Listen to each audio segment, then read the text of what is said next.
Good afternoon, and welcome to my Friday message. My focus this week is to highlight the amazing and current science generated by members of the School of Medicine in just the last few weeks. We are definitely on a roll, and not surprisingly, the world is taking notice, with many of our colleagues receiving well-deserved honors and awards. I'll start with some really interesting questions we've been able to answer thanks to your talent and dedication. So, what kinds of mental activities are best at reducing the risk of Alzheimer's and other types of dementia? A study published in the New England Journal of Evidence found that crossword puzzles have an advantage over digital brain games in sharpening memory among older adults with mild cognitive impairment. Knowing this is very helpful in the ongoing battle to slow or stop mental decline. And how can we tell whether early precancers in the breast will become invasive or remain stable? A study in the journal Cancer Cell analyzed samples from breast cancer patients and found 812 genes associated with cancer progression. Using these gene classifiers, the authors were able to predict the risk of cancer cells recurring or progressing. This breakthrough could ensure that patients get personalized care with an individual treatment regimen tailored for that patient. And how does infection with the bacterium that causes tuberculosis lead to such varied symptoms? A study from Duke investigators published this week in Cell explored an unusual TB outbreak in a cohort of patients from Wake County, in which the bacterium had spread from the lungs to the bone. The cause was found to be due to an altered gene encoding a protein that allows the bacterium to escape the lung and travel to the bone. Amazingly, evidence of bone-eating TB has been found in Egyptian mummies from 9,000 years ago, so this is a remarkable finding. In cancer treatment, why do checkpoint inhibitor drugs sometimes backfire instead of unleashing the immune system to fight them? A study in Science Translational Medicine identifies a biomarker that predicts resistance to immunotherapies in melanoma.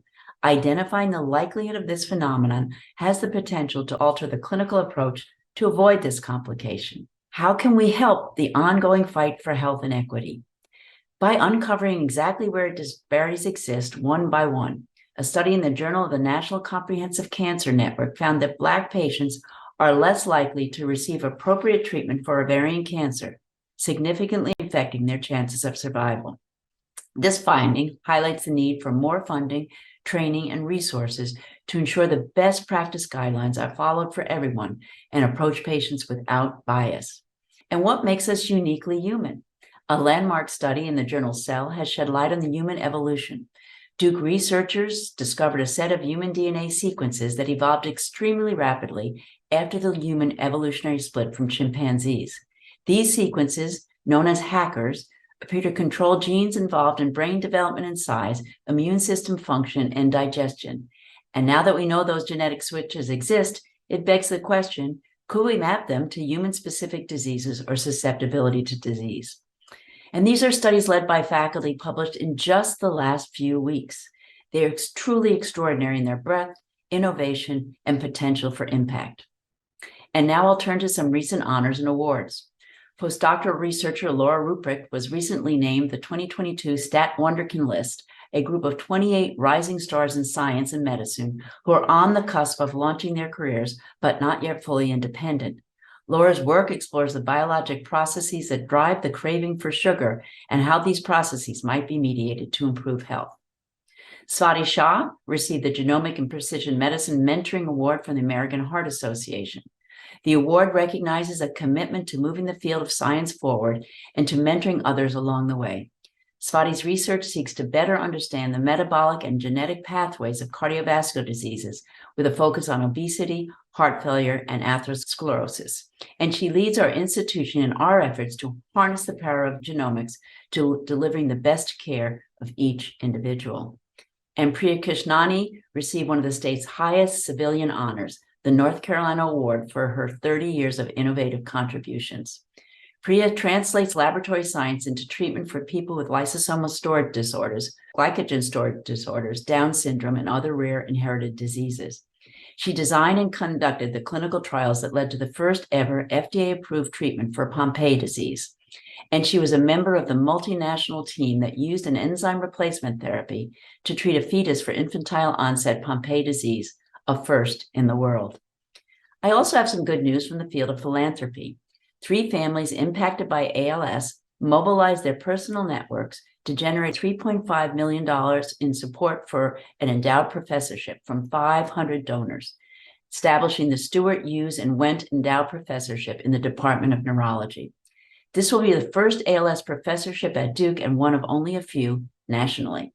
As always, you can find additional details of all these stories on our School of Medicine news site. It's wonderful to see your stars shining so brightly.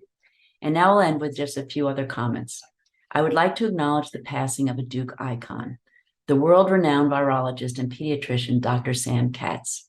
In 1968, Dr. Katz was appointed to the chair of the Duke Department of Pediatrics, where he served for 22 years, but remained a beloved faculty member until his recent death. As one of the developers of the measles vaccine, he was a tireless advocate for vaccination his entire career, which extended well into the 90s. So for many of us, myself included, we were so inspired by Dr. Katz. He was beloved and will be missed. And speaking of pediatrics, I want to thank our pediatric staff, providers, and trainees who are currently taking care of a very high number of children who are sick and hospitalized during this tridemic of RSV, influenza, and COVID. The best thing we can do to help them and to help our vulnerable patients is to follow Dr. Katz's legacy. Go out there and be advocates and ambassadors for vaccination in your families and in your communities for COVID and influenza. So thanks everyone for tuning in. Have a great weekend and a happy start to December.